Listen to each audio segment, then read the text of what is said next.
ఛానల్ని లైక్ చేసి సబ్స్క్రైబ్ చేసుకోండి. అలాగే మీ విలువైన అభిప్రాయాన్ని కామెంట్ ద్వారా తెలపండి. Please subscribe and support my channel. Hi అండి, వెల్కమ్ టు అవర్ ఛానల్. నేను ఇప్పుడు చదివి వినిపించబోయే కదా ధ్యేయం పార్ట్ 6. పార్ట్ 5లో అవినాష్ తన నిర్ణయాన్ని స్పష్టంగా చెప్పడానికి నిర్ణయించుకున్నట్లు, అవునమ్మా నేను పెళ్ళంటూ చేసుకుంటే నిఖితనే చేసుకుంటాను అని చెప్తాడు. వాళ్ళిద్దరూ నిర్ఘాంతపోతారు. పకడ్బందీగా వల్లో వేసుకున్నారన్నమాట. మమ్మల్ని ఎదిరించిలా మాట్లాడమని వాళ్ళే చెప్పారా అంటూ అడుగుతారు. వాళ్ళెవరికి ఈ విషయం తెలియదు. ఆ మాటకొస్తే నిఖిత కూడా ఈ పెళ్లి పట్ల మీరు అనుకుంటున్నేటంత బలవంతంగా ఏమీ లేదు. ఇదంతా నా నిర్ణయమే. నేనే మీకు చెప్పి వెళ్ళి వాళ్ళతో మాట్లాడమని అడుగుదాం అనుకుంటున్నానని చెప్తాడు. పార్వతి నిర్ఘాంతపోయి చూస్తుంది. తర్వాయి భాగంలోకి వెళ్దాం. ఆ ముదనష్టపు కొంపకెళ్ళి పెళ్లి విషయం మేము మాట్లాడాలా అని భర్త వైపు తిరిగి, ఏమండి వీడికి ఏదో దెయ్యం పట్టింది, వాళ్ళేదో మందు పెట్టారు అంది దాదాపు ఏడుస్తూ. ఈ అభియోగానికి అవినాష్ నిర్ఘాంతపోయాడు. వాళ్ళు అలాంటి వాళ్ళు కాదు మమ్మీ అన్నాడు అనునయంగా. కాదా? కాకపోతే మాత్రం వాళ్ళ ఇంటికి ఎలా వెళ్తామనుకున్నావు? అందులో తప్పేముంది? మొన్న పార్థసారథి వాళ్ళ అమ్మాయిని చూడడానికి మనమే వెళ్ళాంగా. వాళ్ళకి వీళ్ళకి సాంపత్యమా అంది పార్వతి. అయితే వ్యవహారం చాలా వరకు వెళ్ళిందన్నమాట. వేలకు వేలు డబ్బు పెట్టి ట్రీట్మెంట్ ఇప్పిస్తున్నారంటే ఏమో అనుకున్నాను. ఇదంతా నీ అండ చూసుకునేనన్నమాట. చెప్పరా, ఎన్ని వేలు ఇచ్చో ఇప్పటికీ? అవినాష్ తెల్లబోయాడు. తల్లి అంత దూరం ఆలోచిస్తుందని అతడు కల్లో కూడా ఊహించలేదు. నేనేమీ ఇవ్వలేదు మమ్మీ. అసలు అంకుల్కి ఆంటీకి అంత జబ్బు చేసిందని నాకు ఇవాళే తెలిసింది. డాక్టర్ గారు సినిమా హాల్లో చెప్పారు. ఒకవేళ నేను ఇస్తానన్నా వాళ్ళు తీసుకోరు. వాళ్ళ వ్యక్తిత్వం అలాంటిది. ఓహో, వాళ్ళ వ్యక్తిత్వం ఎలాంటిదో కూడా తెలుసుకునేటంతగా ఎదిగిపోయావన్నమాట. మాకేమాత్రం అనుమానం రాకుండా వ్యవహారం చాలా బాగా నడిపావురా. అసలు నేను కన్నందుకు నేను చచ్చిపోయినా బాగుండేది అంటూ పెద్దగా అరుస్తూ వెనక్కి విరుచుకు పడిపోయింది. తల్లి స్పృహ తప్పి పోయేసరికి అవినాష్కి ఏం చేయాలో తోచలేదు. శంకరం అప్పటికప్పుడు ఫోన్ చేసి డాక్టర్ని పిలిపించాడు. డాక్టర్ ఇచ్చిన కాంపోజ్ ఇంజెక్షన్తో పార్వతి ఆ రాత్రి బాగా నిద్రపోయింది. కానీ ఉదయం లేవగానే మళ్ళీ పరిస్థితి మామూలే. పెద్దగా ఏడుపులు, అరుపులు, హిస్టీరిక్గా మొదలుపెట్టింది. బీపీ బాగా ఎక్కువగా ఉందని నర్సింగ్ హోమ్లో అడ్మిట్ చేయించారు. వారం రోజులైనా ఆవిడ పరిస్థితిలో మార్పు లేదు. ఎంత కష్టపడి నిన్ను మోసి కని పెంచి పోషించాను అవినాష్. ఏం తక్కువ చేశానని మమ్మల్ని ఇలా అన్యాయం చేస్తున్నావు? ఎవ్వరికీ లేని వస్తువుల్ని నీకు కొనిపెట్టానే. లక్షలకి లక్షలు ఖర్చు పెట్టి నిన్ను చదివించామే. మన కాలనీలో ఎవరికీ లేనంత పెద్ద హోదా నీకుంది. కారు కూడా కొనిచ్చాం. ఇంత చేస్తే ఇదేనా నువ్వు మాకు చేసే ప్రత్యుపకారం? ఇలాంటి శిక్ష పగవాళ్ళకు కూడా వద్దు అంటూ రోజు ఏడవడం సామాన్యమైపోయింది. మరో ప్రక్క నుంచి తండ్రి, ఎందుకురా ఆవిడనంత బాధ పెడతావు? ఆమె చెప్పినట్టే వింటానని ఒకసారి అనరాదు? మామూలు మనిషి అవుతుంది అని నూరిపోయి సాగాడు. అవినాష్ మాట్లాడలేకపోయాడు. నిఖితతో పెళ్లికి వాళ్ళకెందుకు అభ్యంతరం? అతడి ఊహకి అందడం లేదు. అందంగా ఉంటుంది, చదువుకుంది, ఉద్యోగం ఉంది. అన్నిటికన్నా ముఖ్యంగా తన ఆమెని ప్రేమిస్తున్నాడు. తన ప్రేమని తన తల్లిదండ్రులు ఎందుకు గౌరవించరు? వాళ్ళకి తన పట్ల నమ్మకం ఎందుకు లేదు? వాళ్ళు సంతోషంగా ఉండడం తనకిష్టమే. తను సంతోషంగా ఉండడం కూడా వాళ్ళకి ఇష్టమే ఉండాలిగా. ఎందుకు ఇలా తనకు అడ్డు చెబుతున్నారు? ప్రతి రాత్రి పగలు అతని తల్లి ఆరోగ్యం చూసి సతమతమయ్యేవాడు. కాస్త కరిగింది ముందుగా శంకరమే. భార్య దగ్గర చేరి ప్రస్తుతం అలాగే అని చెప్పి వాడిని బాంబే పంపించేద్దాం పార్వతి. తర్వాత ఏదో ఉపాయం ఆలోచించవచ్చు అన్నాడు మధ్య మార్గంగా. నేను చచ్చినా ఒప్పుకోను. వాడు ఆ పెళ్లి చేసుకుంటానంటే ఆత్మహత్య చేసుకుని చస్తాను అంది ఆమె ఆవేశంగా.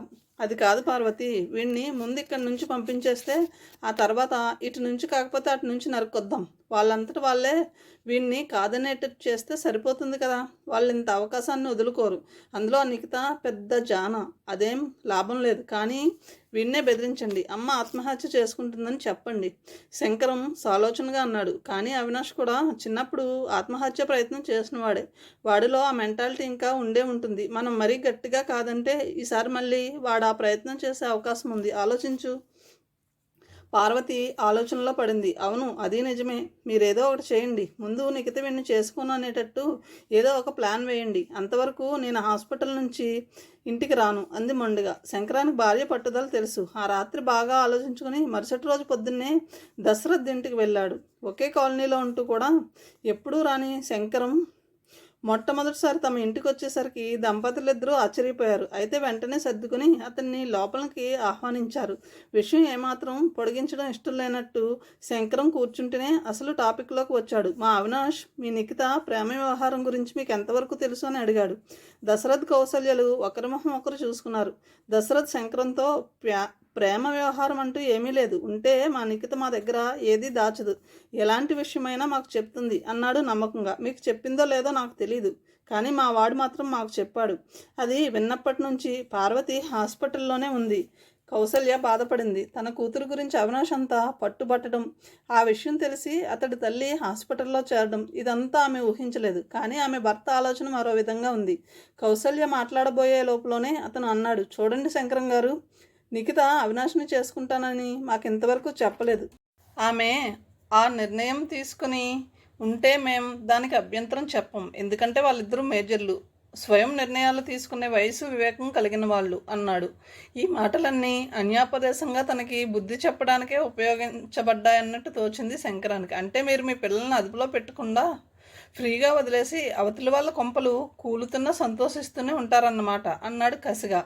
దశరథ్ కోపాన్ని అణుచుకున్నాడు. ఈ విషయంలో మాటలు వాదనలు అనవసరం. మీరు మీ అబ్బాయి మాట్లాడుకోండి. ఈ సమస్య మీది, మీ ఇంటిది. దాన్ని మీరు అక్కడే పరిష్కరించుకుంటే మంచిది.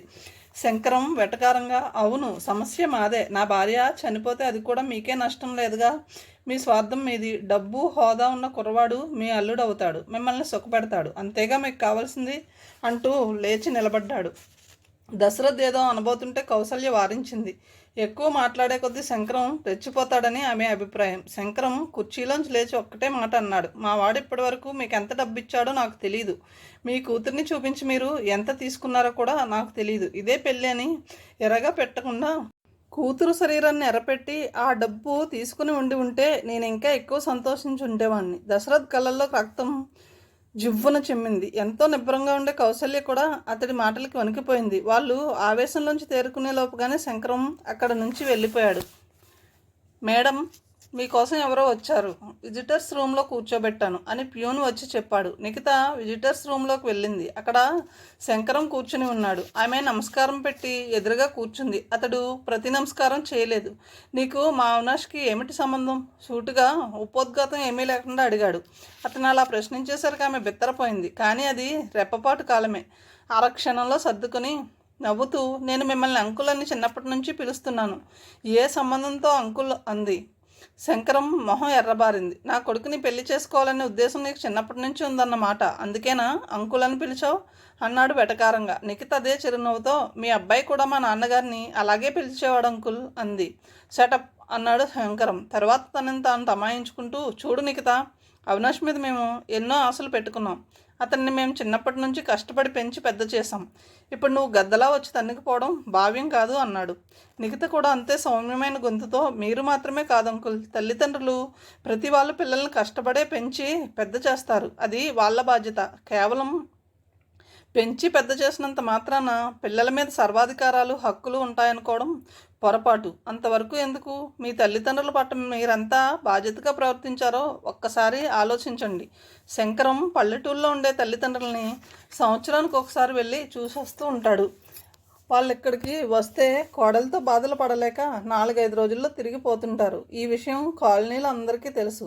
శంకరం కోపంగా, నువ్వు నాకేం నీతులు చెప్పక్కర్లేదు. అవినాష్ ఈ రోజల్లా ప్రవర్తిస్తున్నాడంటే దానికి కారణం నువ్వు. వాడిని వల్లో వేసుకుంది చాలక పైగా నీతులు కూడా చెప్తావా అన్నాడు. నాలాంటి సాధారణమైన అమ్మాయి మీ అబ్బాయిని వల్లో వేసుకుందంటే అతనిలో ఏదో బలహీనత ఉందన్నమాట. ఆ విషయం మీరే అతనికి నచ్చ చెప్పుకోండి. నీకు చాలా పొగరని పార్వతి చెప్తే నేను నమ్మలేదు. ఇప్పుడు తెలుస్తుంది. పొగరికి ఆత్మాభిమానానికి తేడా చాలా చిన్నది అంకుల్. ఆమెతో వాదించలేనని తెలుసుకున్నాడు శంకరం. కంఠం మరింత మృదువుగా మార్చాడు. చూడమ్మా నిఖిత, అక్కడ నా భార్య చావు బతుకుల్లో ఉంది. ఇప్పుడు ఆవిడకి ఏదన్నా అయితే ఆ పాపం జీవితాంతం మీ ఇద్దరిని వెంటాడుతుంది. వాడైతే పూర్తిగా నీ మత్తులో ఉన్నాడు. నువ్వే ఎలాగో ఒకలాగా ఈ సంకట పరిస్థితి నుంచి బయటకు తీసుకురావాలి. ఈ ఎమోషనల్ బ్లాక్మెయిలింగ్కి నిఖితకి బాగా కోపం వచ్చింది. అక్కడ నుంచి లేచి లోపలికి వెళ్ళిపోదామనుకుంది, కానీ సంస్కారం అడ్డొచ్చింది. చూడండి అంకుల్, మీ అబ్బాయి కానీ నేను కానీ ఏదైనా కాని పని చేస్తున్నాం అని మీరు అనుకుంటే పొరపాటు. మీ నుంచి మీ అబ్బాయిని దూరం చేయాలని నేను ఎప్పుడూ ప్రయత్నించలేదు. మా వివాహం అంటూ జరిగితే నేను మీ కుటుంబంలోనికి వస్తానే తప్ప మేమిద్దరం కలిసి ఎక్కడికి వెళ్ళిపోం. కానీ నీ బదులు ఇంకొక అమ్మాయి వస్తే ఆమెతో పాటు వాడికి డబ్బు, హోదా, సంఘంలో అంతస్తు అన్నీ వస్తాయి నిఖిత. ఆ విషయం ఆలోచించుకోవాల్సింది అతను. మీరు పెంచి పెద్ద చేశారు కాబట్టి ఒక కొడుకుగా మీ వృద్ధాప్యంలో బాధ్యత తీసుకోవాల్సిన అవసరం అతనికి తప్పకుండా ఉంది. అది అతను నెరవేరుస్తాడు. అంతే తప్ప అతనికి ఇష్టం లేని పని చేయమనే హక్కు నాకు మీకు ఈ ప్రపంచంలో మరెవరికి లేదంకుల్. ఈ వాదనకి ఏం ఎదురు చెప్పాలో శంకరానికి అర్థం కాలేదు. వాదనలో ఓడిపోతున్న మనిషి ఔచిత్యాన్ని వదిలేస్తాడు. శంకరం కూడా అలాగే తనేం మాట్లాడుతున్నాడో ఆలోచించకుండా ఒక మాట అన్నాడు. నువ్వింత పొగరబోతు దానివి, కుత్సితమైన దానివి కాబట్టే నీ తల్లిదండ్రులు ఇద్దరూ అలా జబ్బున పడ్డారు. ఇప్పుడు మా ఊసురు కూడా నీకు తగిలిందంటే వాళ్ళకి భూమి మీద నూకలుండవు. నిఖిత పిడికిళ్ళు బిగుసుకున్నాయి. ఆ అమ్మాయి ఎప్పుడూ అంత ఆవేశపడలేదు. అతి కష్టం మీద తనను తాను సంభాళించుకుంటూ లేచి నిలబడి నమస్కారం చేసింది.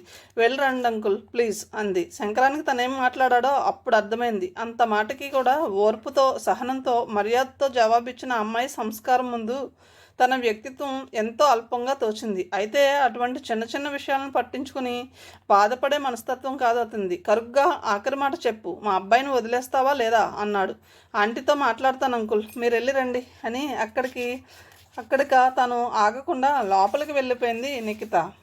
ఆసుపత్రిలో పడక మీద ఉన్న పార్వతి నిఖిత రావడం చూడగానే మొహం పక్కకు తిప్పుకుంది. నేను మిమ్మల్ని పరామర్శించడానికి కానీ మీ అబ్బాయిని పెళ్లి చేసుకునని మాట ఇవ్వడానికి కానీ రాలేదు. పక్కన ఉన్న స్టూల్ లాక్కుని కూర్చుంటూ మనసులో విషయం డైరెక్ట్గా చెప్పింది నిఖిత. మరి దేనికి వచ్చావు? వాడినే చేసుకుంటానని చెప్పగానే నా బీపీ పెరిగి నేను చస్తే చూసి ఆనందిద్దామని వచ్చావా? వెటకారము, కోపము మిళితమైన స్వరంతో అంది పార్వతి. అలాంటి కుసంస్కారం నాకు లేదు. నిజం చెప్పాలంటే నా తల్లిదండ్రులు మీకంటే పెద్ద జబ్బులతో బాధపడుతున్నారు. అయినా అంకుల్ మా ఇంటికి వచ్చి వాళ్ళ మీద చెలరేగి నానా మాటలు అనేసి వెళ్ళిపోయారు. ఓహో, అయితే పగ తీర్చుకోవడానికి వచ్చావన్నమాట. పగ తీర్చుకోవాలంటే అవినాష్ నీ పూటే రిజిస్టర్ ఆఫీస్కి తీసుకెళ్ళి పెళ్లి చేసుకునేదాన్ని. అంత పని చేయగలవులే. వాడు పూర్తిగా నీ మాయలో పడిపోయాడుగా. ఇంతకీ ఇప్పుడు ఎందుకు వచ్చావో ఆ విషయం చెప్పు.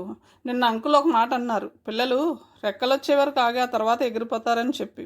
చిన్నతనం నుంచి పెంచి పెద్ద చేసి తమకున్నదంతా ఖర్చు పెట్టి పిల్లల్ని చదివిస్తే ఆ పిల్లలు ప్రేమ మాయలో పడి ఆ విషయం ఇంట్లో చెప్పకుండా కొన్ని సంవత్సరాలు తల్లిదండ్రులను మోసం చేసి తమకి శక్తి రాగానే పక్షుల్లాగా ఎగిరిపోవడం ఆటవిక న్యాయం అని అంకుల్ అన్నమాట నాకెందుకో మనసులో సూటిగా గుచ్చుకుంది. నిజమే, 18 ఏళ్ళ ఆడపిల్ల 20 ఏళ్ళ కుర్రవాడిని ప్రేమిస్తే వాళ్ళు ఇంట్లోంచి బయటకు వెళ్ళి సొంతంగా కాపురం పెడదామనుకున్నా పెట్టలేరు. ఆ కుర్రవాడు తన కాళ్ళ మీద సొంతంగా నిలబడే వరకు అమ్మాయి కూడా ఇంట్లో ఆ విషయం చెప్పదు.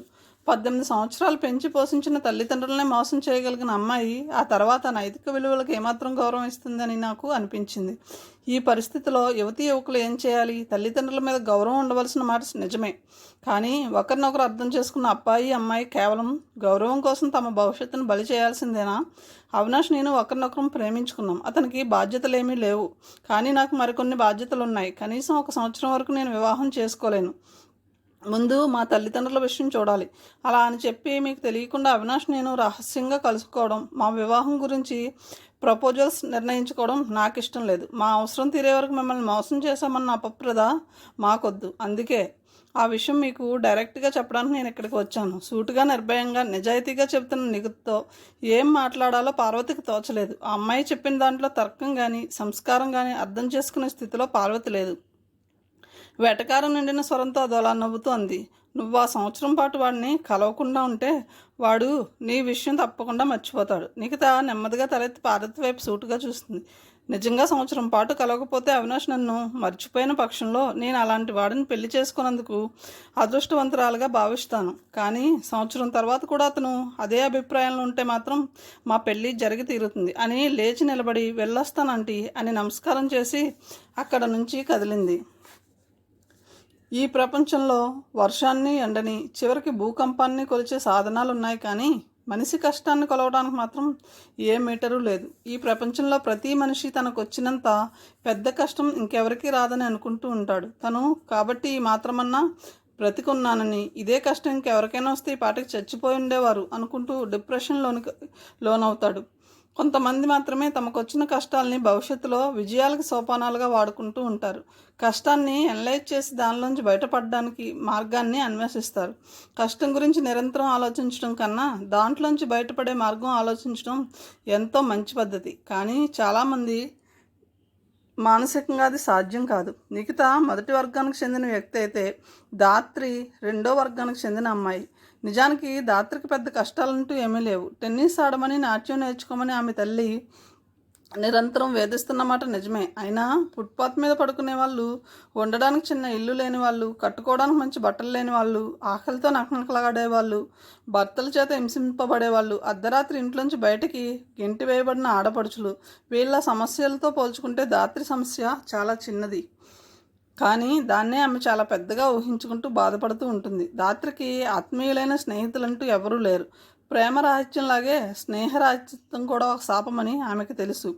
ఒంటరితనాన్ని ఇష్టపడే మనస్తత్వం కాదు ఆమెది. చిన్నప్పటి నుంచి టెన్నిస్ కోచింగ్ సెంటర్లోనూ, డ్యాన్స్ స్కూల్లోనూ ఆమెకి క్లాస్ పిల్లలే కాక చాలామంది అమ్మాయిలు స్నేహితులుగా ఏర్పడ్డారు. కానీ అందరూ క్రమక్రమంగా దూరమయ్యారు.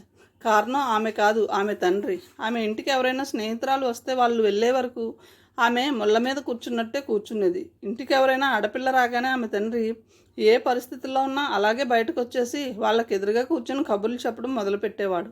వాళ్ళతో ఆప్యాయంగా మాట్లాడేవాడు. భార్యను పిలిచి కాఫీ, టిఫిన్లు ఇమ్మని చెప్పేవాడు.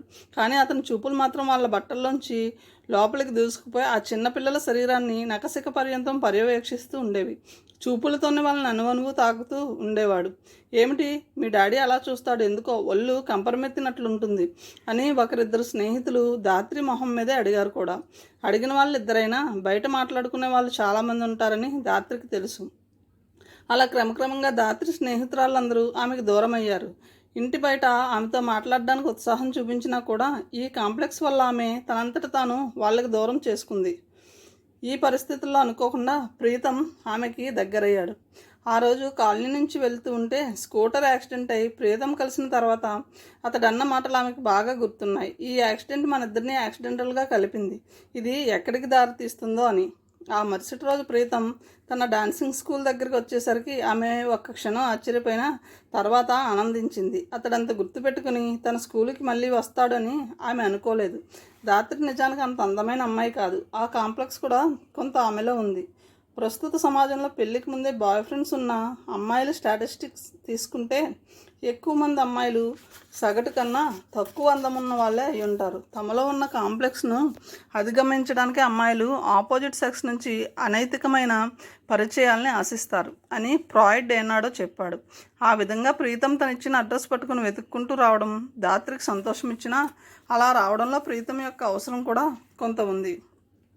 ఆ రోజు పొద్దున్నే అతడు ఊరి నుంచి వచ్చాడు. స్టేషన్ దగ్గరే ప్రీతంకి అతని స్నేహితుడు కలిశాడు. ప్రీతం చెల్లెలు కాలేజీ ముందు టెంట్ వేయడం, మినిస్టర్ కొడుకుతో ప్రేమ వ్యవహారం తేల్చుకోవడం కోసం నిరాహార దీక్ష చేయడం, ఆమె ఆరోగ్యం పాడు కావడం మొదలైన విషయాలన్నీ ఆ స్నేహితుడు అతనికి చెప్పాడు. ప్రీతం ఆవేశంతో వణికిపోయాడు. అయితే ఆవేశం చెల్లి చేసిన పని గురించి కాదు, తన చెల్లెలు ఇన్ని కష్టాల్లో ఇరుక్కున్నందుకు ఆ ఆవేశంతోనే ఇంటికి వచ్చాడు.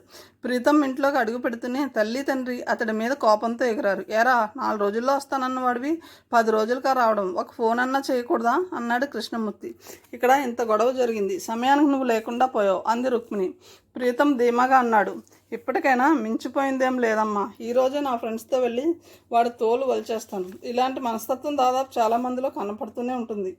ఏదైనా ఒక ప్రమాదం రాగానే రకరకాలుగా దాని పరిష్కారం ఊహించేసుకుని విజయం సాధించినట్లు సంతృప్తి పడడం. పోలీస్ స్టేషన్లో పలానా పని చేయిస్తాను, నా స్నేహితులతో వెళ్ళి విజయం సాధించుకొస్తాను, అవతలివాడి గర్వం పూర్తిగా అణిచేస్తాను, ప్రత్యర్థిని మరి లేవకుండా కొడతా, ఇలా తాము చేయలేని పనులన్నింటినీ చేసినట్లు ఊహించేసుకుని ఒక ప్రమాదం రాగానే అవతలి వాళ్ళ ముందు గొప్పలు చెప్పేసుకునే వాళ్ళు చాలామంది. ప్రీతం వయసులో ఇలాంటి భావాలు ఎక్కువగా ఉంటాయి. ఆ రాత్రి తల్లి వరుసగా జరిగిందంతా చెబుతూ ఉంటే ప్రీతం ఆ విధంగా ఊహించుకున్నాడు.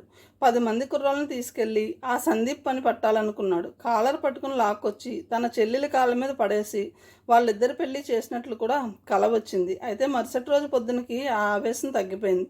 పొద్దున్నే స్నేహితులతో కలిసి బయటకు వెళ్ళడానికి డబ్బులు లేవు. నిన్నటి సమస్య కన్నా ఈరోజు సమస్య ఇంకా పెద్దదిగా కనబడింది. తల్లిని డబ్బు అడిగితే సర్లే ఆ రోజు గొడవ జరిగినప్పటి నుంచి మీ నాన్నగారు నా చేతికి పైసా డబ్బు ఇవ్వడం లేదు. చెక్ బుక్ పాస్బుక్ కూడా తీసేసుకున్నారు. డబ్బు చేతిలో ఉంటే నేను పాడైంది కాక మిమ్మల్ని కూడా పాడు చేస్తున్నానంట అంది. ప్రీతంకి ఏం చేయాలో తోచలేదు. పొద్దున్న నుంచి అలాగే కుర్తులో పడ్డ ఎలకలా తిరుగుతున్నాడు. అకస్మాత్తుగా అతనికి ధాత్రి గుర్తుకొచ్చింది. శ్రీలక్ష్మి విష్ణువర్ధన్ల ఏకైక కుమార్తె. 12 ఏళ్ల క్రితం కాలనీ నుంచి వెళ్ళిపోయిన తర్వాత కలిసిన ధాత్రి. ఆ విధంగా అతను ధాత్రి డ్యాన్స్ స్కూల్ నుంచి బయటకు వచ్చేసరికి అక్కడ నిలబడి ఆమె కోసం ఎదురు చూస్తున్నాడు. ప్రీతమని చూడగానే ధాత్రి ఒక్క క్షణం ఆశ్చర్యపోయింది. తను ఇచ్చిన అడ్రస్ గుర్తుపెట్టుకుని అతను అలా వస్తాడని ఆమె ఊహించలేదు. అయితే ఆ రోజు ధాత్రి మూడు సరిగ్గా లేదు. పొద్దున్నే ఆమె తల్లికి తండ్రికి మధ్య పెద్ద గొడవ జరిగింది. పల్లెల్లో ఉన్న ఇల్లు పొలం అమ్మేసేసి వచ్చిన 6-7 లక్షలు బ్యాంకులో వేసి కూతురు కోసం పెళ్లి సంబంధాలు చూద్దామంటాడు విష్ణువర్ధన్. అతడి దగ్గర డబ్బుంటే ఎలా తగలేస్తాడో శ్రీలక్ష్మికి తెలియనిది కాదు.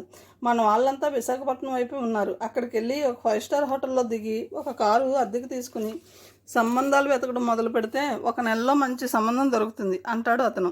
అతడు స్టార్ హోటల్లో దిగడం, ఆ ఖర్చు, అదంతా దేనికోసమో ఊహించలేనంత అమాయకురాలు కాదు శ్రీలక్ష్మి. ఇద్దరికి మధ్య ఆ విషయమే పెద్ద గొడవ జరిగింది. అతడు విసురుగా ఇంట్లోంచి వెళ్ళిపోగానే శ్రీలక్ష్మి కూతురు వైపు తిరిగి ఇదంతా నీ అసమర్థత వల్లే జరుగుతుంది.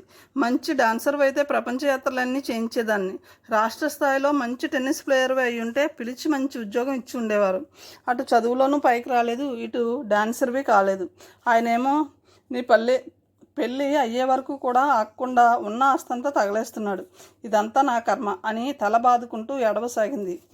టీనేజ్ సంతానం ముందు తల్లిదండ్రులు ఈ విధంగా పోట్లాడుకోవడం, ఏడుపుతో బరస్ట్ అవ్వడం వాళ్ళ మీద మానసికంగా ఎంత దెబ్బతీస్తుందో చాలామంది తల్లిదండ్రులు ఊహించలేరు. ధాత్రి ఇంకా ఆ మూడ్లోనే ఉంది. అందువల్ల ప్రీతం కనపడినా కూడా ఆమె మొహం సంతోషంతో విప్పారలేదు.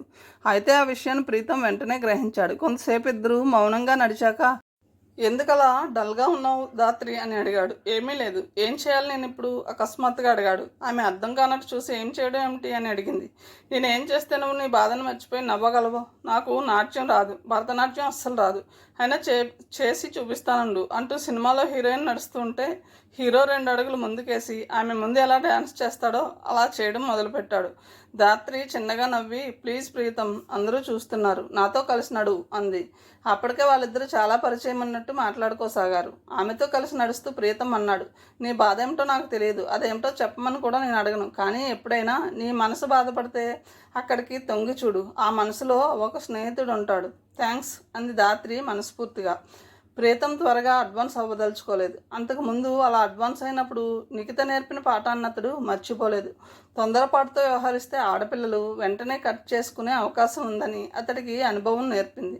మనం ఇప్పుడు అర్జెంటుగా ఒక చోటుకి వెళ్ళాలి అన్నాడు సీరియస్గా. ఎక్కడికి అని అడిగింది అమాయకంగా. నువ్వు ఉదయం నుంచి ఏమీ తినలేదన్న విషయం నిజమే కదా? నిజమే. ఆ విషయం కూడా ఆమెకు గుర్తులేదు. ఉదయం నుంచి ఇంట్లో యుద్ధం జరుగుతుంది. తల్లి వంట కూడా చేయలేదు. అయితే వెళ్దాం పదా అంది.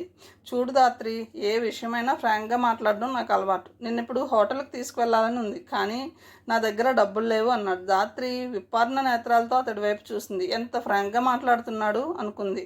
అమ్మాయితో పరిచయమైన మొదటిసారే ప్రతి అబ్బాయి తను ఎంత ఫ్రాంక్గా మాట్లాడాలో తెలపాలనుకుంటాడని, ఆ ఫ్రాంక్నెస్ ద్వారానే ఆమెని గెలవాలనుకుంటాడని తెలియనంత అమాయకురాలు ఆమె. ఇద్దరూ హోటల్లో కూర్చున్నారు. ఎదురుగా పెట్టిన పదార్థాల వంక చూస్తుంటేనే కానీ అతనికి నిజంగా ఎంత ఆకలిగా ఉందో ధాత్రికి అర్థం కాలేదు. ప్రీతం ఎక్కువ తినలేదు. ఆమెతో సరదాగా కబుర్లు చెబుతూ గడిపాడు. సంభాషణ టిఫిను పూర్తయ్యేసరికి ధాత్రి దాదాపు తన బాధని మర్చిపోయింది. బిల్ పే చేయి అంటూ 200 రూపాయల నోట్లు అతనికి అందించింది. అతడు మారు మాట్లాడకుండా వాటిని అందుకున్నాడు. రెస్టారెంట్ నుంచి బయటకు వచ్చేసరికి బాగా చీకటి పడింది. నేను ఇక ఇంటికి వెళ్తాను అంది ధాత్రి. అలాగే వెళ్దూగాని 2 నిమిషాలాగని చెప్పి పక్కనే ఉన్న కిల్లీ షాప్లోకి వెళ్ళి వచ్చాడు. చనువుగా ఆమె పర్సు అందుకొని చేతిలో ఉన్నది అందులో పడేశాడు. ఏమిటిది? పాన్. ధాత్రి కంగారుగా, నాకు అలవాటు లేదు అంది. అలవాటు లేకపోయినా ఇది వేసుకో, ఇప్పుడు కాదు, రాత్రి పడుకునే ముందు తిను, మంచి నిద్ర పడుతుంది. అతని కంఠం ఆత్రంగా, సానుభూతిగా, జాలిగా మారింది. ఆ నిద్ర నీకు చాలా అవసరం ధాత్రి. అప్పుడు కానీ నీలో ఆ దిగులు తగ్గదు. ఒక నిజమైన స్నేహితుడిగా చెబుతున్నాను. నువ్వెప్పుడు హాయిగా మనస్ఫూర్తిగా నవ్వుతూ ఉంటే నాకు చాలా బాగుంటుంది అని అక్కడి నుంచి కదిలి వెళ్ళిపోయాడు. ధాత్రి పర్సు పట్టుకుని అలాగే నిలబడి ఉంది. అప్పటికే ఆమె పూర్తిగా కరిగిపోయింది. ప్రస్తుతం ప్రీతం ఆమెకు చాలా ఆప్తుడిలా కనిపిస్తున్నాడు. ఇంటికి వచ్చేసరికి పరిస్థితిలో మార్పేమీ కనపడలేదు. విష్ణువర్ధన్ అప్పటికే బాటిల్ ఓపెన్ చేసి ఆ లోకంలో మునిగిపోయాడు. శ్రీలక్ష్మి ముసుగు తన్ని పడుకుని ఉంది. దాత్రి తన గదిలోకి వెళ్ళి డ్రెస్ మార్చుకుని మంచం మీద వాలిపోయింది.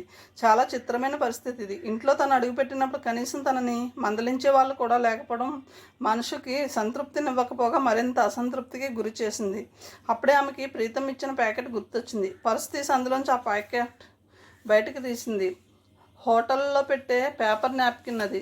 విప్పితే లోపల కిల్లీతో పాటు బిల్ పే చేయగా మిగిలిన చిల్లరుంది.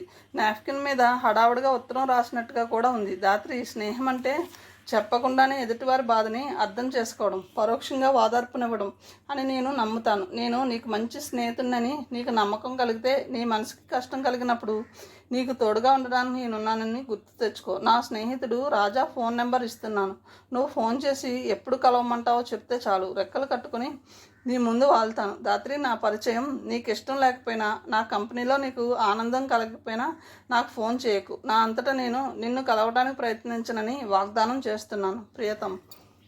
ఆ పక్కనే ఫోన్ నెంబర్ ఉంది. తను వాష్ బేసిన్ దగ్గరికి వెళ్ళినప్పుడు బహుశా ఈ ఉత్తరం రాసి ఉంటాడు. దాత్రి ఆ ఉత్తరాన్ని అలాగే పట్టుకుని చాలాసేపు నిలబడింది. ఆమె మనసులో బాధ పూర్తిగా తగ్గిపోయినట్లు అనిపించింది. కిల్లి తీసి నోట్లో వేసుకుంది. నమలుతూ ఉంటే ముందు చేదుగా అనిపించినా అర్థం కాని తీయటి మత్తు ఆమెని క్రమక్రమంగా ఆవరించింది. గాల్లో మెల్లగా తేలిపోతున్నట్లు, నీటి మీద పడుకొని ఉయ్యాలలు ఊగుతున్నట్లు తెలియని గిలికింత. ఆ హాయిని అనుభవిస్తూనే ఆమె నెమ్మదిగా నిద్రలోకి జారుకుంది. తెల్లవారే వరకు ఆమెకు అస్సలు మెలకువే రాలేదు. ఆ మర్నాడు పొద్దున్నే ఆమె ఫోన్ చేసి ఆ మధ్యాహ్నమే ప్రీతముని కలుసుకుంది. సాయంత్రం వరకు వాళ్ళిద్దరూ ప్రపంచంలోని విషయాలన్నీ మాట్లాడుకున్నారు. దాత్రి తన ఇంటి పరిస్థితిని, తన బాధని పూర్తిగా విప్పి చెప్పింది. చీకటి పడుతూ ఉండగా ఇద్దరు సెలవు తీసుకుని విడిపోయారు. వెళ్లే ముందు అడిగి మరీ కిల్లి కనిపించుకుని వెళ్ళింది. ఆ రాత్రి ఆమెకు కల వచ్చింది. ఏదో సినిమాలో లాగా ఆమె నిప్పుల మధ్య నాట్యం చేస్తూ చేస్తూ సొమ్మసిల్లి పడిపోయింది. తల్లి హంటర్ తీసుకుని కొడుతూ డ్యాన్స్ డ్యాన్స్ అని అరుస్తుంది. తండ్రి దూరంగా కుర్చీలో కూర్చుని టేబుల్ మీద బాటిల్ పెట్టుకుని డ్రింక్ చేస్తున్నాడు. ఆమె అతి కష్టం మీద లేచి నిలబడి మళ్ళీ నాట్యం చేయడం ప్రారంభించి సత్తువు లేక తూలిపోతుంది. తల్లి చేతిలో కోడ మళ్ళీ గాలిలోకి లేచింది. ఆ సమయంలో మేఘాల్లోంచి ఎగురుకుంటూ ప్రీతం వచ్చాడు. తల్లి చేతిలో కొరడా లాగి దూరంగా విసిరేసి తనని తీసుకుని రథం ఎక్కించుకుని మళ్ళీ మేఘాల్లోకి వెళ్ళిపోయాడు. ఆమె అలా గాలిలో తేలుతుంది. మేఘాల్లో నక్షత్రాల్లాగా కిల్లీలు ఆకాశమంతా నిండి ఉన్నాయి. అవినాష్ తలుపు మీద దబదబా బాదుతున్న చప్పుడికి ఆలోచనల నుండి బయటపడి తలుపు తీశాడు అవినాష్. ఎదురుగా తండ్రి నించుని ఉన్నాడు. శంకరం మొహం సంతోషంతో వెలిగిపోతుంది. వెంటనే బయలుదేరు. అవినాష్ ఆశ్చర్యంగా ఎక్కడికి డాడీ అని అడిగాడు. బాంబే నుంచి ట్రంక్ కాల్ వచ్చింది. నువ్వు రేపు ఉదయమే ఉద్యోగంలో చేరాలట. బట్టలు సర్దుకో, నేను ఫ్లైట్ టికెట్ కోసం ప్రయత్నిస్తున్నాను అన్నాడు శంకరం హడావుడిగా. అవినాష్ అర్థం కానట్లు మొహం చిట్లించి అదేమిటి, జాయినింగ్ టైం ఇంకో వారం రోజుల వరకు ఉందిగా అన్నాడు. ఉందిలే, కానీ రేపటి నుంచి మేనేజ్మెంట్ ట్రైనింగ్ బ్యాచ్ ఒకటి మొదలవుతుందట. అందులో ప్రతిభావంతుల్ని విదేశాలకు పంపించే అవకాశం కూడా ఉందట. అక్కడ మేనేజర్ నా స్నేహితుడే కదా, ఎలాగో ఒకలాగా ప్రయత్నం చేసి నీకు ఆ అవకాశం వచ్చేటట్టు చేస్తానన్నాడు. చాలా మంచి ఛాన్స్, పద వెంటనే బయలుదేరాలి. అవినాష్ కొంచెం తట్టపటాయించి అమ్మ ఆరోగ్యం కొంచెం కుదుట పడిన తర్వాత బయలుదేరితే మంచిదేమో డాడీ. తను హాస్పిటల్ నుంచి ఇంటికి వచ్చాక బాంబే వెళ్తాను, 2వ బ్యాచ్ ట్రైనింగ్లో జాయిన్ అవుతాను అన్నాడు. శంకరం కొంచెం కటువుగా గంభీరంగా, అవినాష్ నువ్వు గొప్ప పేరు తెచ్చుకుని పెద్ద స్థానానికి వెదిగితే మా అందరి ఆరోగ్యాలు ఆటోమేటిక్గా బాగవుతాయి. మా గురించి నువ్వేం దిగులు పడకు, అంతా నేను చూసుకుంటానుగా అన్నాడు. అవినాష్ మౌనంగా వెళ్ళి సూట్ కేసు సర్దుకోవడం మొదలుపెట్టాడు. ఇద్దరు కారులో కూర్చుంటున్నప్పుడు అవినాష్ ఒకసారి హాస్పిటల్కి వెళ్దాం డాడీ, అమ్మని చూసటి నుంచి ఎయిర్పోర్ట్కి వెళ్దాం అన్నాడు. ఒకసారి నిఖితని చూసొస్తాను అనకుండా పార్వతి గురించి మాట్లాడడం శంకరానికి తృప్తినిచ్చింది. వద్దులే, ఇప్పుడు మనం వెళ్ళినా తను మాట్లాడే స్థితిలో లేదు అన్నాడు. అవినాష్ కంగారు పడి అదేమిటి, బీపీ కంట్రోల్లోనే ఉందని డాక్టర్లు చెప్పారుగా, రేపే డిశ్చార్జ్ చేస్తామని కూడా అన్నాడు. శంకరం కొడుకు మొహంలోకి గుచ్చి చూస్తూ అది ఉదయం మాట, పొద్దున్నే నిఖిత మీ మమ్మీని చూడడానికి వచ్చిందిగా, వచ్చి ఏదో మంచిగా మాట్లాడి వెళ్తే బాగుండేది. అర్థం పర్థం లేకుండా తల తెక్కగా మాట్లాడింది. దాంతో అమ్మ బీపీ పెరిగింది. అది కూడా చూసుకోకుండా వచ్చే ఏడాది మీ కొడుకుని పెళ్లి చేసుకుని తీరుతానంటూ శపథాలు అవి చేసింది. దాంతో అమ్మ పరిస్థితి విషమించింది. సమయానికి డాక్టర్లు రాబట్టి సరిపోయింది. అమ్మకి మెడిటేషన్ ఇచ్చి పడుకోబెట్టారు. చెప్పవలసిందంతా చెప్పేసి ఏమీ పట్టించుకోకుండా ఆ నిఖిత విశ్వస వెళ్ళిపోయింది. కొడుకు మొహంలో రియాక్షన్ చూస్తూ మెల్లగా అన్నాడు శంకరం. అవినాష్ ఏమీ మాట్లాడలేదు. ఎయిర్పోర్ట్ చేరేసరికి బాంబే విమానం గంట ఆలస్యమని తెలిసింది. బ్యాగ్ ఇచ్చేసి బోర్డింగ్ పాస్ తెచ్చుకున్నాడు అవినాష్. ఈ గంటలో కొడుక్కి ఎలా బ్రెయిన్ వాష్ చేయాలో ఆలోచిస్తున్నాడు శంకరం. 10 నిమిషాలు గడిచింది. అవినాష్ రాలేదు. బోర్డింగ్ పాస్ తీసుకునే దగ్గర క్యూ ఎక్కువ ఉందేమో అని శంకరం అటువైపు వెళ్ళాడు. కౌంటర్ దగ్గర ఎవరూ లేరు. శంకరం కంగారు పడ్డాడు. కొడుకు ఎటు వెళ్ళాడో తెలియలేదు. అతని మనసు కీడు శంకించింది. కొడుకు తమని వదిలేసి వెళ్ళిపోయాడేమో అన్నంత దూరం వరకు వెళ్ళాయి ఆలోచనలు. కానీ కౌంటర్ వెనకాల కొడుకు బ్యాగ్ కనపడటంతో అతడు టికెట్ తీసుకున్నాడన్న విషయం ధ్రువపడింది. కొడుకు కోసం విమానాశ్రయం అంతా వెతకసాగాడు.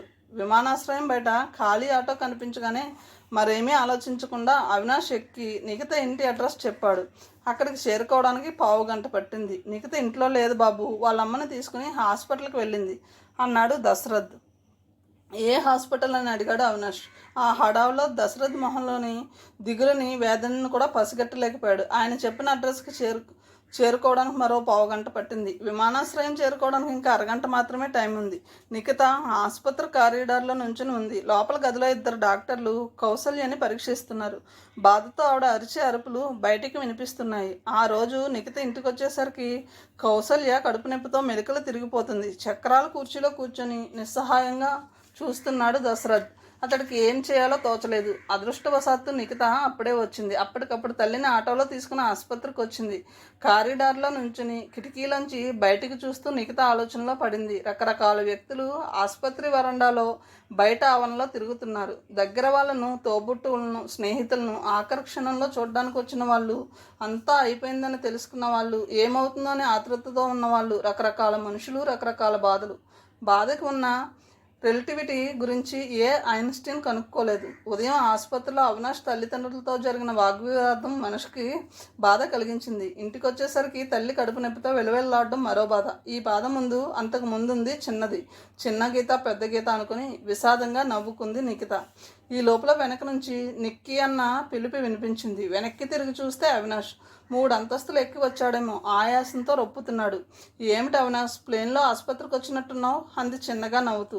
అవినాష్ ఆమె వైపు సంభ్రమంగా చూశాడు. ఎలాంటి పరిస్థితుల్లో ఉన్నా ఎప్పుడూ నవ్వుతూ ఉండడం చాలా కొద్ది మందికే సాధ్యమవుతుందేమో.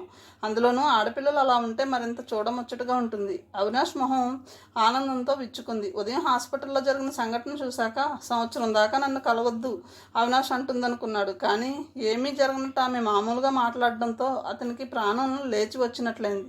ఈ లోపల నుంచి పెద్దగా మూలుగు వినపడింది. తను వచ్చిన పని మర్చిపోయి ఆంటీకి ఎలా ఉంది అని అడిగాడు గాబరాగా. మరేం పర్వాలేదు అవినాష్, రొటీన్ చెకప్, అంతగా అవ్వాల్సిందేమీ లేదు అంది మామూలుగా. తన కష్టాన్ని ఎలాగూ తీర్చలేని మనిషి దగ్గర తన కష్టాలు వెలిబుచ్చుకుని అవతలి మనసును కూడా బాధ పెట్టడం అంత అనవసరమైన పని ఇంకొకటి లేదు. ఇలాంటి ప్రొడక్టివ్ థింకింగ్ ఉన్న వాళ్ళు చాలా తక్కువ. ఆ విషయం అవినాష్కి కూడా అర్థమైంది. తనని ఎవరో చెల్లిన చరిచినట్లయింది. గోరంతని కొండందులుగా చేసి చెప్పి అందరి సానుభూతిని ఆశించే తన తల్లిదండ్రులకి ఈ కుటుంబానికి ఎంత తేడా ఉందో మరోసారి అర్థమైంది. ఇంత బలమైన వ్యక్తిత్వం ఉన్న అమ్మాయి ముందు తన ఎమోషనల్ ఫీలింగ్స్ని కనపరచడం కూడా చాలా నామోషిగా అనిపించింది. ఎంతో ఉద్వేగంతో తను ఆమెని ఎంత ప్రేమిస్తున్నాడో చెప్దామనుకున్నాడు. కానీ ఆ పరిస్థితుల్లో ఆమె ముందు ఏమీ మాట్లాడలేకపోయాడు. ఒకసారి కనిపించి వెళ్దామని వచ్చాను నిక్కి, వెళ్ళొస్తాను, టైం అవుతుంది అన్నాడు మెల్లగా. నిఖిత అతడి వైపే చూస్తుంది. అతడు అంత దూరం నుంచి ఎందుకు వచ్చాడో, అతని హడావిడి, అతని తత్తరపాటు అన్నీ అర్థమయ్యాయి. ఆనందం వేసింది. ఆనందం కన్నా ఎక్కువ దిగులు కలిగించింది. అతడు దూరంగా వెళ్ళిపోతున్నాడు. మళ్ళీ ఇప్పట్లో రాగలడో లేదో, అసలు వస్తాడో లేదో అన్నీ అనుమానాలే. ఆమెది మొదటి చూపులో ప్రేమ కాదు, దానిలో ఆమెకి నమ్మకం లేదు కూడా. ఒకప్పుడు ఆమెకి అతని పిరిగితనం పట్ల కోపం వచ్చేది. తర్వాత అతని కుటుంబ పరిస్థితి, అతడు పెరిగిన విధానం ఆకలింపు చేసుకున్నాక ఆ కోపం సానుభూతిగా మారింది. అర్థం చేసుకోవడానికి ప్రయత్నించింది. ఆ సానుభూతి ఇప్పుడు అతడు కొద్దిగా మారుతున్న కొద్దీ ప్రేమగా పెరుగుతుంది. మొదట్లో అతనికి ఆమె డైరెక్ట్గా విషయం చెప్పలేదు. తమ కుటుంబ పరిస్థితి ఎంత భయంకరంగా ఉందో ఆమెకు తెలుసు. అతడి తల్లిదండ్రులు అహంభావం, అహంకారం కూడా ఆమెకు తెలుసు. కానీ ఈరోజు అతడు అలా చిన్నపిల్లవాళ్ళ తన ముందు నిలబడేసరికి ఆమెలో స్త్రీ హృదయం కరిగిపోయింది. ఎంతటి మగవాడైనా ప్రేమని ఎంత నిగూఢంగా నొక్కి పెట్టగలవాడైనా సరే, ప్రేయసి తన ప్రియుడి మొహంలో ఆ చూపుని క్షణాల్లో పట్టుకోగలదు. అవినాష్ అని నెమ్మదిగా పిలిచింది. వెళ్ళొస్తానని చెప్పి మెట్లు దిగుతున్న అవినాష్ అక్కడే నిలబడి వెనుతిరిగి చూశాడు. ఆమె పైనుంది. పెదవులు కదల్చి ఐ లవ్ యూ అంది. సహస్ర వేణువులు నాదంలా అది ఆ కారిడార్లో ప్రతిధ్వనించింది. మధురంగా అతడి చెవులను నింపి ఆ పైన మనసుని తాకి అక్కడి నుంచి కళ్ళల్లోకి పరావర్తనం అయ్యింది. అతడు ఆ క్షణం తన సంస్కారాన్ని, హోదాని, వయసుని అన్నీ మర్చిపోయాడు. ఎవరికీ వినిపించదని కూడా ఆలోచించలేదు. ఎన్నేళ్ళైనా నీకోసం ఆగుతాను నిక్కి. సంవత్సరం తర్వాత నీ నుంచి గ్రీన్ సిగ్నల్ వచ్చేంత వరకు ఎదురు చూడడం మొదలు పెడతాను. అప్పటిదాకా అని మరి మాట్లాడలేక నవ్వేశాడు. నిఖిత కూడా నవ్వి గాలిలోకి చెయ్యి ఊపింది. అవినాష్ హుషారుగా మెట్లు దిగి వెళ్ళిపోయాడు. ఇంతలో వెనకాల తలుపు చప్పుడైంది. నిఖిత వెనుతిరిగింది. లోపల నుంచి డాక్టర్ బయటకు వస్తున్నాడు. అతడి మొహం సీరియస్గా ఉంది. అవినాష్ ఆటో దిగేసరికి విమానాశ్రయం బయట శంకరం కాలు కాలిన పిల్లలా తిరుగుతున్నాడు. అతని మొహం జేవురించి ఉంది. కొడుకుని చూడగానే గట్టిగా అరుస్తూ ఎక్కడికి వెళ్ళొచ్చో అని అడిగాడు కోపంగా. చిన్న పనుండి వెళ్ళొచ్చాను డాడీ, క్లుప్తంగా అన్నాడు అవినాష్. అబద్ధాలు చెప్పకు. ఆ నిఖిత దగ్గరికి వెళ్ళావు కదూ? అవినాష్ తలెత్తి సూటుగా తండ్రి వైపు చూస్తూ అన్నాడు. ఇందులో అబద్ధం చెప్పవలసిన అవసరమేం లేదు డాడీ. అబద్ధాలు చెప్పేది మీరు. పొద్దున్న హాస్పిటల్లో జరిగిందంతా నేను చూశాను. మొత్తం సంభాషణ అంతా విన్నాను. అతని కంఠం స్పష్టంగా దృఢంగా పలికింది. నేను పెళ్ళంటూ చేసుకుంటే నిఖితనే చేసుకుంటాను డాడీ. ఉదయం నుంచి నా ప్రయాణం కోసం మీరు ఎంత శ్రమ పడ్డారో, నన్ను వెంటనే పంపించేయడానికి ఎంత కష్టపడ్డారో గమనిస్తూనే ఉన్నాను. నేను వెళ్ళి ఉద్యోగంలో జాయిన్ అవుతాను, విదేశాలకు కూడా వెళ్తాను. కానీ ఇదంతా మీరు చెప్పడం వలన కాదు డాడీ. నిఖిత తీసుకునే నిర్ణయాల పట్ల, నా ప్రేమ పట్ల నాకు నమ్మకం ఉండడం వల్ల. శంకరం పిడికిళ్ళు బిగుసుకున్నాయి. ఈ లోపల అవినాష్ అతనికి మరింత దగ్గరగా వచ్చాడు. మా ఇద్దరి మధ్య ఉన్నది మీరు అనుకుంటున్నంత చౌకబారు ఆకర్షణ కాదు. అది నిజమైన ప్రేమ. అంతేకాదు, స్నేహం, గౌరవం, నమ్మకం, ఆరాధన అన్నీ కలిసిన ఒక బంధం. అది మీకు అర్థం కాదు అన్నాడు. సరే, అది చూద్దాం. మీ ఇద్దరి పెళ్ళి ఎలా జరుగుతుందో నేను చూస్తాను. ఈ సంవత్సరంలో నువ్వు మరింత ప్రపంచాన్ని తెలుసుకుని పైసాకి కొరగాని ఆ అమ్మాయిని పెళ్లి చేసుకోవడం వల్ల ఏ లాభము లేదన్నంత జ్ఞానం సంపాదిస్తే సరే.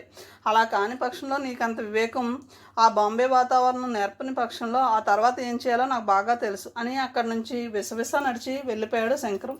అవినాష్ ఒక్క క్షణం తండ్రి వెళ్ళిపోతున్న వైపే చూసి ఆ తర్వాత విమానాశ్రయంలోకి కదిలాడు. డాక్టర్ ఏం చెప్తాడో అనే భయంతో గుండె వేగంగా కొట్టుకుంటూ ఉంటే బల్ల మీద చేతులాంచి కూర్చుంది నిఖిత. పరిస్థితి ఆందోళనకరంగానే ఉంది. మేమిచ్చే ఈ మందులతో 2-3 రోజుల్లో నెమ్మదించవచ్చు, కానీ ఈ నొప్పి ఎప్పుడు విజృంభిస్తుందో చెప్పలేను. దీనికి మరింకేం ట్రీట్మెంటు లేదా డాక్టర్? మా దగ్గర లేదు, కానీ ఈ మధ్య ఒక ప్రైవేట్ నర్సింగ్ హోమ్ వాళ్ళు విదేశాల నుంచి ఒక కొత్త ఎక్విప్మెంట్ తెప్పించారు. అది ఇవ్వగలిగితే కొన్నాళ్ళ పాటు రిలీఫ్ కలగవచ్చు. మిగతా ఆయన దగ్గర పూర్తి వివరాలు తీసుకుని బయటకు వచ్చింది. అవినాష్ కనపడిన సంతోషం ఇప్పుడు ఆమెకి లేదు. ఆమె మెట్లు దిగుతూ ఉండగా మొత్తానికి నా కొడుకుని పూర్తిగా లొంగ తీసుకున్నావు అన్న మాటలు వినిపించాయి. తలెత్తి చూస్తే శంకరం కనపడ్డాడు. అతడు విమానాశ్రయం నుంచి సరాసరి నిఖిత దగ్గరకు వచ్చాడు. కోపంతో మనిషి ఊగిపోతున్నాడు. అసలు నువ్వు ఆడదానివేనా? ఉదయం నువ్వు చేసిన గొడవకి హాస్పిటల్లో నా భార్య బీపీ పెరిగి స్పృహ లేని పరిస్థితిలో ఉంది. ఇప్పుడు వాడు అలా విమానం దగ్గర నుంచి పరిగెత్తుకుని నీ దగ్గరకు వచ్చాడు. ఆ విషయం తెలిస్తే వాడి తల్లి గుండాకి చచ్చిపోతుంది. ఇలా మా అందరి ప్రాణాలు తీసి నువ్వు ఏం సుఖపడతావే అన్నాడు ఆవేశంగా. నువ్వు చేసిన పైశాచిక పనికి నా తల్లి ఏ స్థితిలో ఉందో ఒక్కసారి ఆ గదిలోకి వెళ్ళి చూడు అనలేదు నిఖిత. ఎదుటివారి ప్రవర్తన, వ్యక్తిత్వం, మనస్తత్వం తనకంటే ఉన్నత స్థితిలో ఉంటే వారి నుంచి ఏం నేర్చుకోవాలో తెలుసుకోవడానికి ప్రయత్నించాలి. అధమ స్థితిలో ఉంటే ఆ స్థితికి దిగజారకుండా చూసుకోవాలి అన్న సంస్కారం ఆమెలో చిన్నప్పటి నుంచే ఉంది. అందువల్ల అతడి స్థాయికి దిగి ఆమె మాట్లాడలేదు. ఎమోషనల్గా మాటలతో గాయపరిచి అవతలి వాళ్ళని రెచ్చగొట్టే మనస్తత్వం కాదు ఆమెది. మొహం మీదకి చిరునవ్వు తెచ్చుకుంది. మీ భార్య అంతటి ప్రమాదకరమైన స్థితిలో ఆసుపత్రిలో ఉంటే మీరు ఈ ఆసుపత్రికి రావడం బాగోలేదు అంకుల్, వెళ్ళి ఆంటీ దగ్గరే ఉండండి అని వేగంగా అక్కడి నుంచి వెళ్ళిపోయింది. ఆమె ఇంటికి వచ్చేసరికి దశరథ్ ఆమె కోసమే ఎదురు చూస్తున్నాడు. కంగారుగా ఏమా ఎలా ఉంది అని అడిగాడు. నొప్పి తగ్గిందన్న, మందు బాగానే పనిచేసింది, మంచి నిద్రలో ఉంది, పక్కనే ఉన్న కుర్చీలో కూర్చుంటోంది నిఖిత. అలసిపోయిన కూతురి మొహం వైపు సానుభూతిగా చూశాడు దశరథ్. ఎంతో చలాకీగా ఆడుతూ పాడుతూ ఉండవలసిన వయసులో ఇన్ని బాధ్యతలు ఏమిటా అన్నట్టు అతని మనసు బాధపడింది. అయితే నిఖిత మొహంలో ఎప్పుడు ఉన్నట్లు అదే ఆహ్లాదం తాండవిస్తుంది. ఏమాత్రం టెన్షన్ లేనట్టు చాలా మామూలుగా మన ఇంటి మీద మరో 50,000 అప్పు తీసుకోవాలన్నా అంది. దశరథ్ మొదట అర్థం కాలేదు. ప్రశ్నార్థకంగా ఆమె వైపు చూశాడు. ఒక ప్రైవేట్ నర్సింగ్ హోమ్లో కొత్త ట్రీట్మెంట్ వచ్చిందట, దానికి 50,000 ఖర్చు అవుతుంది అన్నాడు డాక్టర్. నేను అక్కడి నుంచే వస్తున్నాను, మంచి ఫలితం కూడా లభించవచ్చు అంటున్నాడు. నాన్న, అమ్మ బాధ చూడలేకపోతున్నాం కదా, అక్కడ ప్రయత్నిస్తే బాగుంటుంది అనుకుంటున్నాను. అలాగే అన్నాడు దశరథ్. రేపు మార్వాడి దగ్గరికి వెళ్దాం. ఇప్పటికి 25,000 తీసుకున్నది, ఇంటి మీద మరో 50,000 దొరకడం కష్టం కాదులే. నిఖిత కొంచెం తటపటాయించి అమ్మకు తెలియనివ్వద్దు, తెలిస్తే ఒప్పుకోదు అంది. అలాగే అన్నాడు దశరథ్. దశరథ్ కౌసల్యకి మరే రకమైన ఆస్తి లేకపోయినా సొంత ఇల్లంటూ ఉండాలని ఎంతో కష్టపడి పైసా పైసా కూడబెట్టుకుని కట్టుకున్న ఇల్లది. మర్చిపోలేని ఎన్నో అనుభూతులు ఆ ఇంటితో తమ తల్లిదండ్రులకు ముడిపడి ఉన్నాయని నిఖితకు తెలుసు. కానీ అనవసరమైన సెంటిమెంట్ల కన్నా అవసరానికి ఎక్కువ ప్రాముఖ్యతనివ్వడం కష్టాల్లో చాలా అవసరమని కూడా ఆమెకు తెలుసు. ఆమె తండ్రి వైపు చూసింది. తండ్రి కిటికీలోంచి బయటకు చూస్తున్నారు. అతడి మొహం పాలిపోయింది. ఒక్కసారిగా వృద్ధాప్యం మీద పడ్డట్లు, ఇక ఆ ఒత్తిడిని తాను తట్టుకోలేనట్లుగా బేలగా చూస్తున్న తండ్రిని గమనిస్తే ఆమెకి జాలి వేసింది. పక్కనే నిలబడి తల మీద చెయ్యి వేసి రాస్తూ, ఇంకో 6 నెలలు అయితే అన్నయ్య సంపాదనలో పడతాడు. మంచి జాబ్ ఆఫర్లు వస్తున్నాయి కూడా. కొన్నాళ్ళు కష్టపడి తర్వాత ఈ అప్పులు తీర్చడం పెద్ద పనేం కాదు. ఈ లోపల అమ్మ ఆరోగ్యం కూడా బాగుపడిపోతుంది. మీరు అనవసరంగా బాధపడకండి నాన్న అంది ఓదార్పుగా. దశరథ్ తలెత్తి కూతురు మొహంలోకి చూశాడు. కళ్ళల్లో తడిపొర కూతురు గమనిస్తుందేమోనని గుర్తొచ్చి చప్పున తలదించుకుని బయటకు చూస్తూ, నా బాధ దానికోసం కాదమ్మా. ఎవరికి ఏ పాపం చేయని మీ అమ్మ ఈ అనారోగ్యంతో విలువల్లాడిపోతుంటే చూడలేకపోతున్నాను అన్నాడు. నిజానికి వెన్నెముక విరిగిన తర్వాత అతడు కూడా కొన్ని రాత్రులు సరిగ్గా పడుకోలేక బాధతో అటు ఇటు పొరలడం నిఖిత గమనిస్తూనే ఉంది. అమ్మాయి ఏదో మాట్లాడబోతూ ఉండగా బయట కాలింగ్ బెల్ శబ్దం వినిపించింది. ఈ సమయంలో తమ ఇంటికి ఎవరు వచ్చారా అని ఆశ్చర్యపోతే ఆమె వెళ్ళి తలుపు తీసేసరికి ఎదురుగా రాము నిలబడి ఉన్నాడు. గత 6 నెలలుగా అతడు మద్రాసులోనే ఉంటున్నాడు. నిఖితని చూడగానే నవ్వుతూ, 2 రోజులు రెస్ట్ దొరికింది, అమ్మా నాన్నల్ని చూడాలనిపించింది అన్నాడు. ఆమె అతని చేతిలో బ్యాగ్ అందుకుంటూ, మంచి పని చేసావులే, రా లోపలికి అంది.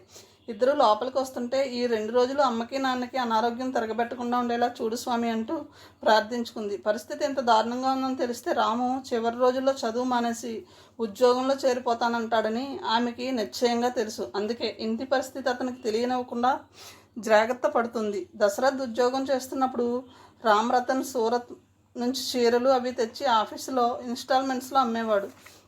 5 ఏళ్ళు అతను బాగా ఎదిగిపోయాడు. ప్రస్తుతం నగరంలో అతడికి పెద్ద బట్టల దుకాణం ఉంది. దాంతోపాటు వడ్డీ వ్యాపారం కూడా చేస్తాడు. మరో 50,000 ఇవ్వడానికి నాకేం అభ్యంతరం లేదు దశరథ్ గారు, కానీ మా వడ్డీ బ్యాంక్ కన్నా రెట్టింపు. త్వరలో తీరిస్తే పర్వాలేదు, కానీ లేకపోతే అసలు మించిపోతుంది అన్నాడు.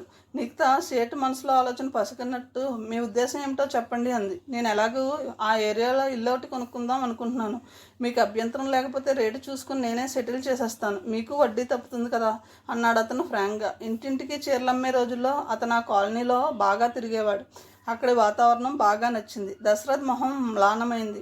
సేట్ అన్న మాటలో తప్పు కూడా ఏం లేదు. తమ స్థితిని గమనించిన వారికి ఎవరికైనా వడ్డీ ఎలా తీర్చగలడన్న అనుమానం రాక తప్పదు. కానీ ఆ ఇల్లు అమ్మటం అన్న ఆలోచనే అతడి గుండెలు బద్దలు చేస్తుంది.